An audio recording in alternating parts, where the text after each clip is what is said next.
Accouche, un podcast qui raconte l'intimité de la naissance.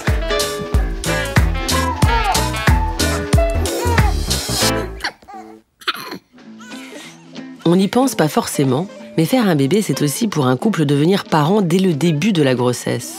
Et parfois, ce n'est pas si facile, pas si évident. Loin de l'image d'Épinal qui consisterait à dire que tout est beau comme dans une comédie quand le test de grossesse est positif. Il arrive que lors de cette période de vie, nous ne soyons pas préparés face au tsunami que peut être une grossesse.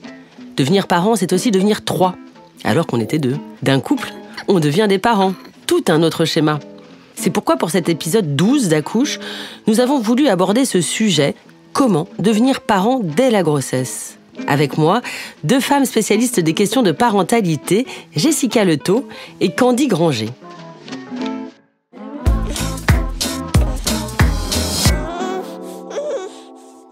Bonjour Jessica, vous êtes psychologue, doctorante et chargée de cours à l'Institut de psychologie et vous avez été récompensée par une bourse de recherche de la Fondation Mustela pour votre projet de thèse intitulé « Conjugalité et communication triadique durant la période périnatale ». Objectif, comprendre comment les 3 membres de la triade, mère, père, bébé, trouvent chacun leur place dans ces échanges précoces et l'influence sur eux de la conjugalité, y compris en cas de naissance prématurée ou de psychopathologie parentale. Bonjour Candy, vous êtes sage-femme, clinicienne et vous avez coordonné l'enquête nationale périnatale en 2021. Vous êtes également lauréate d'une bourse de recherche en maïeutique de la Fondation Mustela et vous avez consacré votre Master 2 en santé publique à l'Université Paris-Saclay au sujet suivant: l'influence de l'organisation des soins et des représentations des soignants dans le repérage des vulnérabilités psychiques chez les femmes immigrées en période périnatale. Alors, je vous redis bonjour Jessica, bonjour Candy. Bonjour Julie. Et alors, mesdames, on va tout de suite entrer dans le vif du sujet. Jessica, vous étudiez les liens entre alliance familiale, parentalité et conjugalité. Pourquoi ? C'est vrai que pendant la grossesse, les professionnels de santé, comme les sages-femmes, les gynécologues, voient beaucoup les mamans en consultation, pour le suivi de grossesse notamment, et on voit peu les pères. Pareil, en tant que psychologue, on nous oriente les mamans plus tôt, donc on voit assez peu les pères en consultation. Pourtant, c'est un moment qui peut être difficile à la fois pour le couple et pour le père. On peut se focaliser sur le vécu de la mère, comment elle vit la grossesse physiquement, psychologiquement parlant, comment elle est en relation avec son bébé en postpartum, sa santé mentale, est-ce qu'elle se sent bien, déprimée. Mais on oublie un peu, est-ce qu'il y a des difficultés parfois dans le couple et aussi comment le père vit tout ça ou la partenaire de la mère. Et toutes ces dimensions-là, en fait, elles peuvent quand même impacter globalement la famille. Si le père ne va pas bien ou la partenaire de la mère ne va pas bien, ça peut impacter aussi la mère et la relation bébé. Et donc, dans ma recherche, j'ai voulu un petit peu prendre toutes ces dimensions-là pour avoir une vision un peu plus globale de comment ça se passe pour la famille dans cette transition. Et Candy, vous aussi, vous vous intéressez aux futurs parents, mais dans une situation bien particulière, les migrants. Vous pouvez nous donner la définition d'ailleurs de migrants dans ce cas-là ? C'est des gens arrivés depuis combien de temps, par exemple, et de quel pays ? Dans le cadre de ma pratique clinique, j'ai accompagné de nombreuses femmes, qu'elles soient immigrées ou non, et quel que soit leur statut social. Mais en effet, dans le cadre de ma recherche, je me suis intéressée à la santé psychique des femmes qui sont en situation de migration, c'est-à-dire des femmes qui sont nées à l'étranger et qui sont arrivées sur le territoire français, parfois très récemment, et qui parfois sont là depuis des dizaines d'années. Alors, le terme de migrante n'a pas vraiment d'autre définition que de dire qu'on vient d'un pays étranger. Toutefois, c'est vrai que ce terme évoque souvent chez les gens, et c'est ce qui ressort de mes travaux de recherche, les femmes qui sont originaires d'Afrique subsaharienne, qui sont récemment arrivées en France et qui vivent dans des situations de précarité extrême. Et il est vrai que ce sont des situations qui sont extrêmement difficiles pour les femmes et leurs familles. Mais fort heureusement pour elles, toutes les femmes immigrées ne sont pas dans ces situations d'extrême précarité. Et alors Candy, dans cet épisode, on s'intéresse à la parentalité et les conditions dans lesquelles vous observez les femmes sont très différentes de Jessica. Est-ce qu'il y a toujours un couple dans ces situations ? Alors, c'est très variable. Parfois, il y a un couple, parfois pas. Ce qu'on sait par les études, c'est que parmi les femmes qui sont originaires d'Afrique subsaharienne, environ 1 femme sur 4 est célibataire au moment de sa grossesse, par exemple. Et alors, est-ce qu'on peut dire que c'est des grossesses désirées ? Si on fait référence à ces femmes très isolées, très précaires, pas forcément. Ce qu'on sait grâce aux études, c'est que plus les femmes sont en situation de précarité et plus elles ont des difficultés d'accès à la contraception et moins elles ont la possibilité de planifier leur grossesse. Et puis, si on fait référence aux femmes qui sont originaires d'Afrique subsaharienne et qui ont ce qu'on appelle un parcours migratoire, un parcours de migration par voie terrestre qui peut être parfois très long, très complexe. Au cours de ce parcours, il n'y a souvent aucun accès à des méthodes contraceptives et ce parcours peut être jalonné de privations et de violences. Et puis, à l'arrivée en France, malheureusement, c'est pas toujours forcément synonyme de sécurité et donc on sait que les femmes qui sont en situation de précarité sociale et en particulier celles qui n'ont pas d'hébergement sont très exposées aux agressions sexuelles notamment. Candy, vous repérez aussi l'état psychique des parents ? Et vous recevez des femmes en grande souffrance psychique, n'est-ce pas ? Oui, alors en tant que sage-femme, oui, hélas. Et si on s'intéresse aux femmes immigrées, c'est vrai que les études montrent que les femmes qui sont nées à l'étranger, et plus particulièrement les femmes qui sont originaires d'Afrique subsaharienne, et également les femmes qui sont les plus précaires, elles ont beaucoup plus de risques d'être en souffrance psychique. Donc ça peut être présenter des troubles du stress post-traumatique, développer une dépression périnatale, pour de multiples raisons. Le motif de départ du pays est souvent à l'origine de grandes souffrances. Et puis à cela, donc ça peut être à la suite de violences ou pour éviter des violences. À cela s'ajoute le parcours migratoire qui, comme je le disais, peut avoir été jalonné de très très grandes violences. Et puis quand on arrive dans un nouveau pays, c'est pas facile en fait d'être loin de ses proches. Et pas parler la langue, ne pas connaître les us et coutumes. Exactement. Et quand on est en plus de tout ça dans une situation de très grande précarité sociale, évidemment, ça peut générer énormément de souffrance psychique. Oui, Jessica, vous, c'est au cœur de votre sujet, c'est l'état psychique des parents, des futurs parents auxquels vous vous intéressez, notamment la dépression pendant la grossesse. C'est un sujet qu'on connaît peu, mal. Oui, c'est vrai qu'on le connaît un peu moins bien, je dirais, que la dépression du postpartum. On connaît encore peu parce qu'il y a toute une symptomatologie de la dépression prénatale qui rejoint un petit peu les symptômes parfois qu'on peut trouver pendant la grossesse, type de la fatigue, des troubles de l'appétit, des troubles du sommeil en général. Donc déjà, certains symptômes vont un peu coïncider à ça. Et aussi parce que c'est encore un sujet... je pense que la dépression prénatale, on manque un peu d'informations et les professionnels de santé, les professionnels en santé mentale aussi, qui sont pas spécialisés en périnatalité, l'entourage, les gens, les femmes enceintes.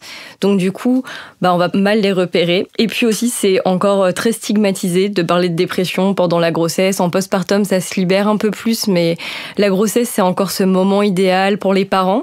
Et donc forcément, c'est des parents qui ont un peu... s'ils vont pas bien, ils vont pas oser en parler, ils vont ressentir de la honte parfois, de la culpabilité.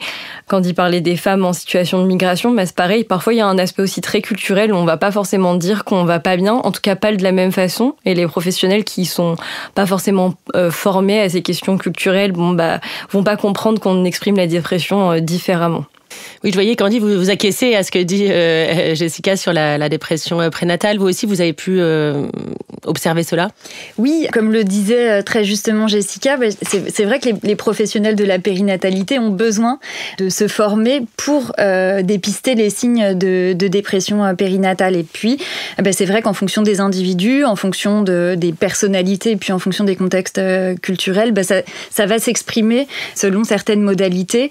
C'est ce que j'ai montré dans le cadre de mes travaux de recherche, c'est que les professionnels de la périnatalité sont très très vigilants à repérer ces petits signes ou ces symptômes de dépression périnatale, ou en tout cas de souffrance psychique, parce que c'est pas toujours facile pour une sage-femme par exemple de poser un diagnostic de dépression.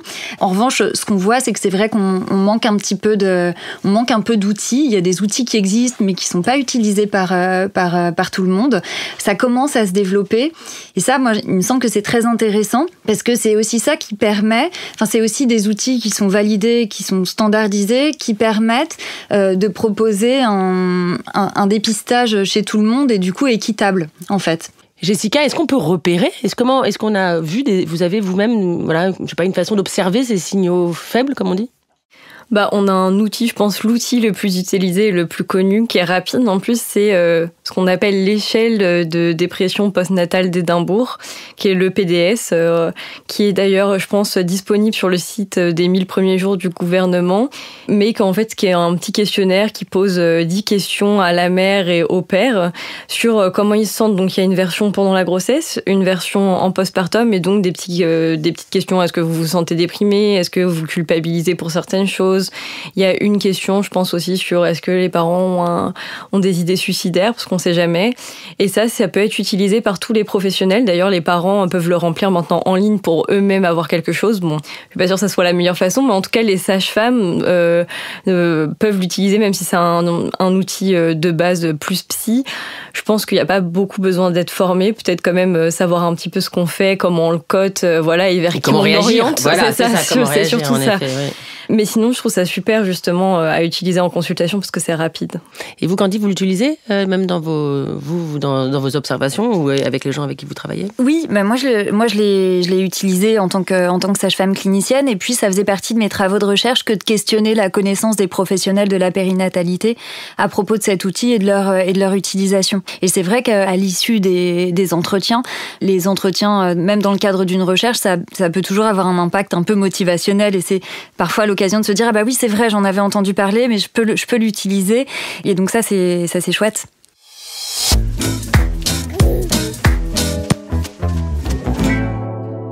Jessica, la dépression peut avoir une influence sur le lien entre le parent et le bébé dès la grossesse alors? On sait que potentiellement les femmes qui sont à risque de dépression pendant la grossesse, elles sont plus à risque d'avoir un mauvais suivi de leur grossesse. Notamment, elles peuvent soit consulter plus tardivement pour le début de la grossesse, et sinon elles peuvent avoir un suivi assez irrégulier en manquant des rendez-vous, en n'allant pas aux cours de préparation à l'accouchement, à la naissance. Certaines études montreraient aussi qu'elles ont plus de risques d'accoucher prématurément avec des bébés qui ont des plus petits poids de naissance, peut-être en lien notamment avec les troubles de l'appétit que j'avais mentionnés. Et surtout, quand on a une dépression prépartum, on a plus de risques d'en avoir quand même en postpartum. Donc c'est un peu impacté sur le long terme quand même les interactions parent-bébé. Donc il y a vraiment la nécessité de se préoccuper de ça. Et moi, ce que j'ai pu voir des femmes que j'avais eues en consultation à l'hôpital, ces femmes, elles avaient un petit peu plus de mal à préparer l'arrivée de leur bébé, en tout cas psychologiquement parlant. Et ça pouvait passer par exemple, ne pas acheter de vêtements pour le bébé, ne pas préparer la chambre du bébé, et ça parfois jusqu'à l'accouchement, si elles n'étaient pas repérées. Et aussi, par exemple, ne pas s'imaginer comment ça allait être finalement l'accouchement, la naissance, qu'est-ce que ça allait être d'être un bébé. Toutes ces choses, elles pouvaient pas être pensées en fait par ces femmes-là. Et c'est la grossesse qui déclenche la dépression, ou c'est des personnes qui peuvent avoir un début de dépression plus jeune? Avoir une dépression hors contexte périnatal, ça peut être un facteur de risque d'avoir une dépression pendant la grossesse ou en postpartum. D'ailleurs, on peut avoir une dépression pendant une grossesse précédente et ne pas en avoir pour une autre grossesse, même si, encore une fois, c'est encore un facteur de risque. Mais en tout cas, moi, je prône le fait que c'est plutôt l'accumulation de facteurs de risque. Par exemple, j'ai eu des antécédents de dépression. En plus de ça, par exemple, ça fonctionne pas dans ma relation de couple, on en parlera après. Peut-être j'ai un parcours migratoire qui a été compliqué. C'est beaucoup de facteurs de risque pour l'état psychique qui font que ces femmes-là, peut-être elles le développent plus. Je vois qu'on dit aussi, là aussi, acquiescer. Oui, c'est ce que vous rendez compte aussi dans votre travail. Tout à fait. Et Jessica, alors, est-ce que vous pouvez nous parler du lien justement entre les relations père-mère et le risque de dépression prénatale? Je dirais que c'est la qualité vraiment de la relation de couple qui va être importante plus que le fait d'être en couple ou non, parce qu'on voit bien qu'il y a des pères ou des mères qui élèvent tout seuls leurs enfants, qui sont pas forcément plus à risque de dépression et pendant la grossesse et en postpartum.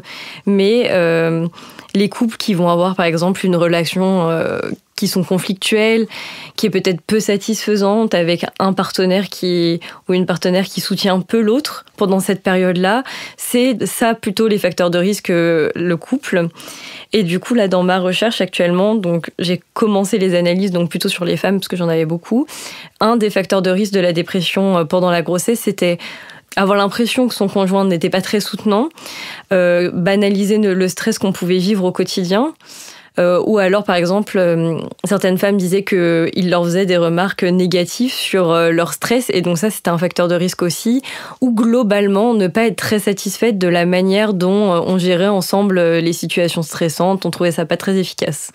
J'ai pas beaucoup parlé du père parce qu'en final, on a peu de connaissances sur le père actuellement. En tout cas, la dépression pendant la grossesse, en postpartum un peu plus et encore pas tellement parce que l'outil dont j'ai parlé précédemment, il est pas validé en France en tout cas pour diagnostiquer les pères. Mais potentiellement, ils seraient aussi à risque d'avoir des dépressions pendant la grossesse parce que même s'ils vivent pas tous les changements hormonaux, il y a quand même plein de choses qui se passent pour eux, en tout cas psychologiquement. Il y a des pères qui font des syndromes, des couvades. Donc... Et puis c'est énorme. Ils deviennent pères, donc c'est le rapport à leur père eux-mêmes. Enfin, on comprend qu'il y a forcément une incidence aussi sur les hommes, évidemment. Donc voilà, donc on sait pas trop ce que ça pourrait faire sur eux, leur façon de vivre l'arrivée d'un bébé. Enfin, c'est très peu documenté par la recherche. C'est aussi pour ça que j'ai voulu les inclure dans ma thèse. Ça va commencer. Je pense que ce serait assez passionnant d'aller chercher le ressenti des hommes sur les grossesses. Là, j'ai 300 pères qui ont accepté de répondre, donc logiquement, j'aurais quand même un petit peu une idée aussi de ce que ça donne pour eux. On fera un autre épisode. Candide, sur la dépression, les conditions de vie de certaines femmes immigrées précaires contribuent à des niveaux de dépression et des troubles de stress post-traumatiques plus élevés, j'imagine, qu'en population générale. On sait que les femmes qui font face à des situations d'adversité sociale, effectivement, elles ont plus de risques de développer une dépression périnatale. Et il y a notamment une étude qui avait été menée parmi les femmes logées en hôtel social qui montrait des taux beaucoup plus élevés de dépression et de troubles du stress post-traumatique. Alors là, on parle ici de l'environnement psychologique des futurs parents. De façon générale, comme au cours de la grossesse, les femmes immigrées accèdent plus tardivement aux soins de santé, c'est ça ?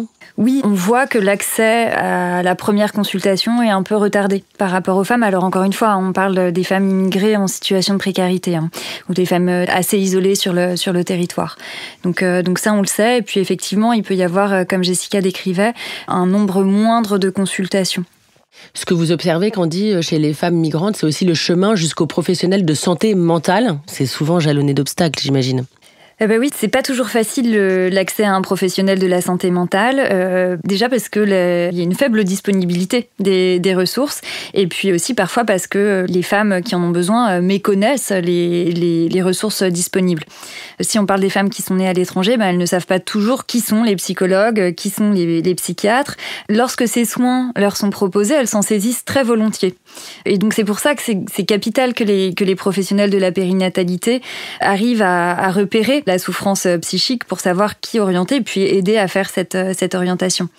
Et puis après, au cours de mon étude, j'ai démontré que les ressources en santé mentale, elles sont hélas très inégales d'un territoire à un autre. Il y a des endroits où c'est très facile d'avoir des soins et puis d'autres où c'est beaucoup plus complexe. Et hélas, c'est souvent les territoires qui accueillent les femmes les plus vulnérables qui sont les moins bien dotés en professionnels de la santé mentale. Et dans votre cas, Jessica, est-ce que les femmes, disons, qui sont moins dans les conditions des femmes suivies par Candy, est-ce qu'elles ont facilement accès, les femmes, à un suivi psychologique, etc. Ou comment elles réagissent face à ça ? Est-ce qu'elles demandent ?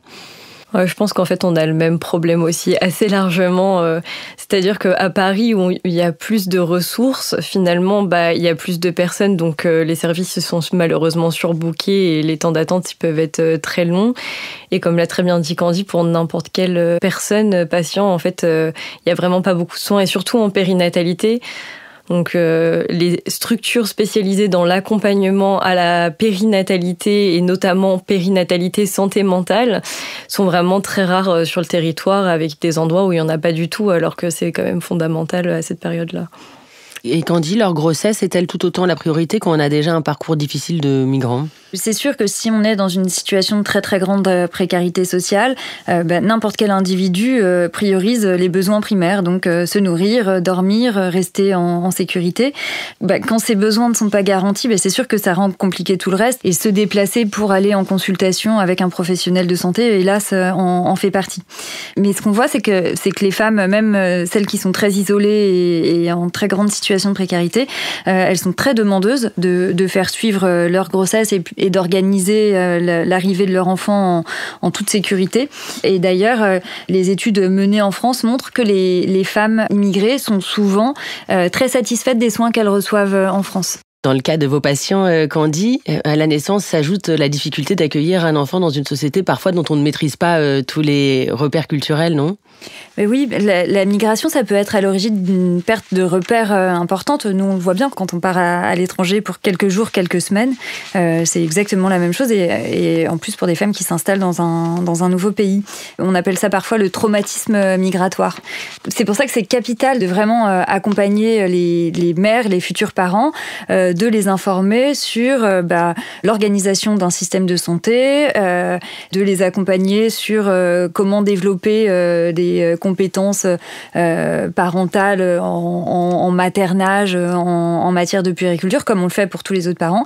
Et puis, tout en insistant bien sur le fait qu'il faut valoriser les compétences parentales, en fait. Parce que c'est vrai que quand on vient d'un pays étranger, on peut avoir tendance à se dire, en fait, je fais pas bien, je connais pas et je ne sais pas ce que je dois faire. Peut-être un peu perturbé, parce qu'il n'y a pas forcément les parents. Enfin, du coup, on n'avait pas les mêmes façons d'accueillir un enfant dans le pays d'origine. Tout à fait. Et puis, on peut s'imaginer des attentes. Donc, c'est vraiment pour ça que le rôle des professionnels de la périnatalité, il me semble, c'est vraiment d'aider les parents à identifier leurs ressources personnelles, et puis à développer leur capacité à prendre soin de leur enfant.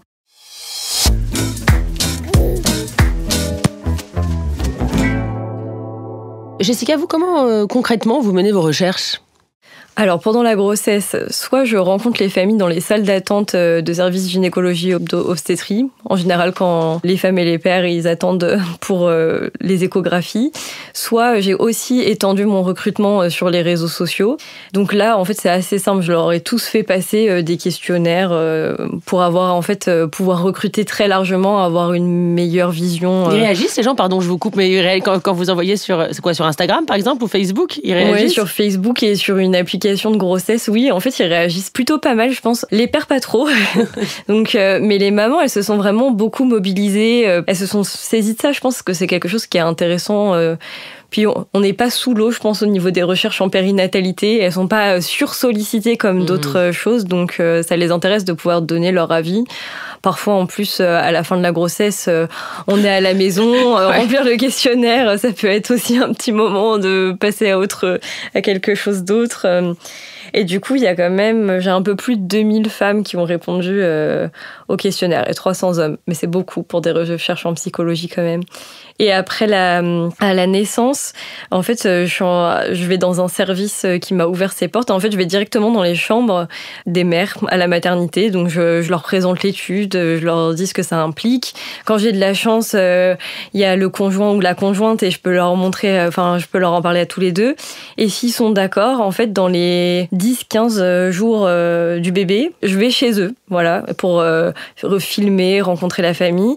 Et j'y retourne 1 mois plus tard. Et l'idée, c'est de faire des enregistrements vidéo avec un petit protocole où, en gros, ils doivent changer la couche du bébé et interagir avec lui. Donc, il y a plusieurs phases. Il y a une phase où un parent commence à changer le bébé, l'autre parent est en train d'observer. Ils finissent le change en inversant leur rôle. Ensuite, ils ont vraiment un moment très libre à 3. À chaque fois, je leur dis, l'idée, c'est qu'ils fassent comme ils feraient d'habitude. Il y a pas de bonne ou mauvaise manière de faire. Juste, ils sont tous les deux avec leur bébé. Et ensuite, je leur demande que le couple communique ensemble en prêtant pas trop attention au bébé comme il pourrait le faire dans la vie aussi de tous les jours.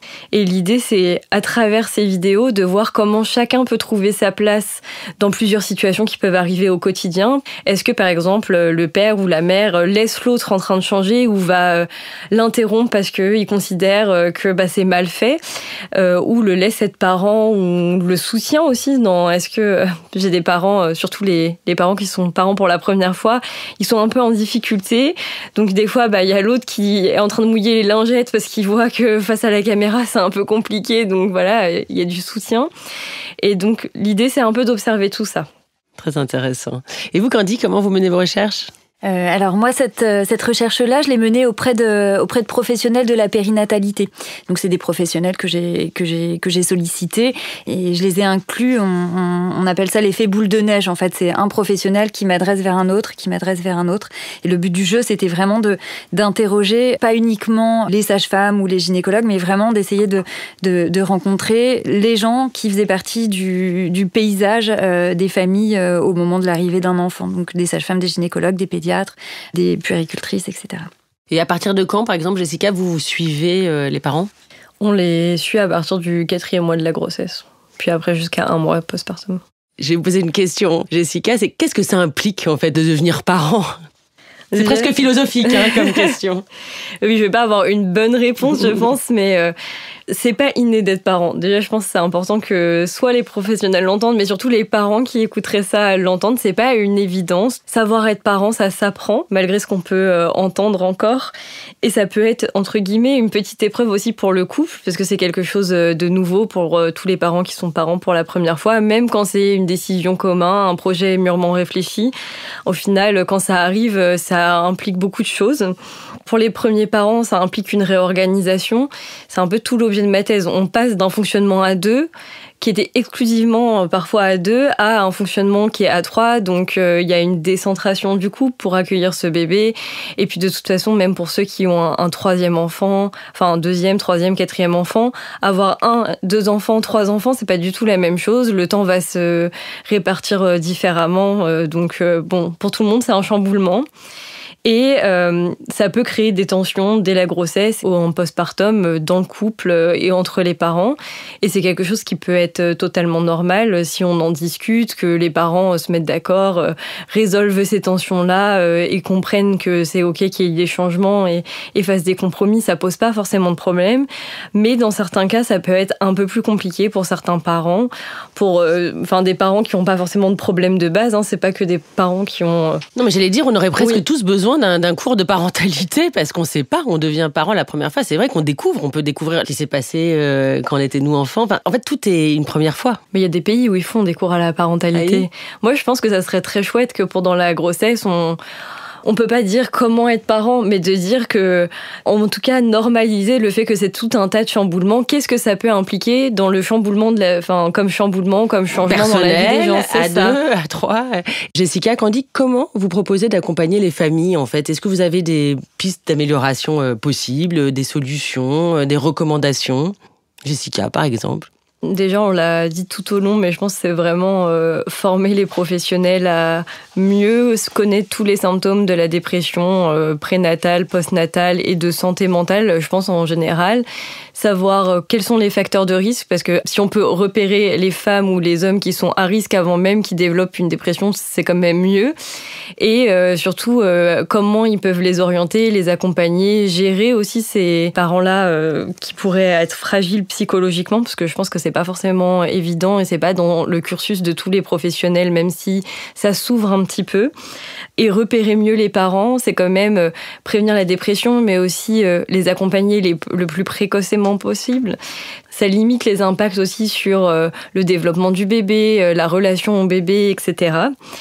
Et puis, je pense vraiment inclure le partenaire ou la partenaire le plus possible en fait dans la prise en charge, parce que si on les voit pas, on peut pas vraiment se douter de ce qui peut se passer pour eux et on passe à côté de beaucoup de choses si on les questionne pas directement. Et puis aussi, on a beaucoup parlé des parents vu que c'est l'accompagnement à la parentalité, mais les bébés, parce que au final, les bébés, accompagner des parents, c'est aussi d'une certaine manière accompagner les bébés, la triade, la famille de manière générale. On a parlé un peu du fait qu'il y a des structures qui font ça, mais c'est vraiment essentiel parce qu'en fait, les bébés disent beaucoup de choses très tôt. On n'y fait pas forcément attention. Et je pense que j'avais voulu faire un protocole aussi pour ça, parce qu'on voit le bébé, donc on voit que le bébé renvoie des signaux. En fait, à peine quelques mois, un bébé, il peut déjà se mettre en retrait des relations qu'il a avec son entourage s'il n'est pas bien lui aussi. Et donc, il y a vraiment cette nécessité d'accompagner les parents à aussi parfois mieux repérer ce que le bébé dit, comment l'interpréter, comment y répondre et placer ce bébé un petit peu au centre. Candy, vous avez des recommandations, des pistes de réflexion, d'amélioration ? Je partage tout à fait ce que Jessica vient de dire. Et puis, si on parle des femmes qui sont en situation de précarité ou qui sont très isolées, je dirais que la première des choses à faire, c'est de s'assurer de la réponse aux besoins primaires. Donc, s'assurer que il y a bien un logement, il y a bien un accès à de la nourriture, à des produits d'hygiène pour les parents, pour les enfants. Veiller à la bonne bonne compréhension du fonctionnement du système de santé, que ce soit pendant la grossesse, mais ensuite après à l'arrivée de l'enfant. Et puis ne pas hésiter à solliciter tous ces dispositifs qui sont très très protecteurs pour les femmes et les enfants en situation de vulnérabilité. Donc ça peut être les équipes mobiles qui se déplacent à domicile, les PMI. Au sein des hôpitaux, quelquefois il y a des consultations qui sont spécialisées pour l'accompagnement des familles en situation de vulnérabilité, des accompagnements à domicile, il peut y avoir des aménagements de consultation, enfin il y a vraiment plein de ressources disponibles. Essayer de faire en sorte un soutien social, un tissu social pendant la grossesse et puis au moment de l'arrivée de l'enfant. Et puis s'il y a besoin de soins psychiques, ne pas anticiper un refus d'accompagnement. En fait, et ne pas se dire pour cette dame c'est pas la priorité parce qu'elle a autre chose à faire ou c'est normal d'aller mal dans ces conditions. Non, s'il y a besoin de soins psychiques, on les propose quoi. Merci Jessica, merci Candy pour cet entretien passionnant consacré à l'accompagnement des différentes formes de parentalité et merci à toutes et à tous de nous avoir écoutés. Au revoir. Au revoir. Au revoir. Et puis n'hésitez pas à aller cliquer sur les autres liens pour écouter d'autres épisodes d'Accouche.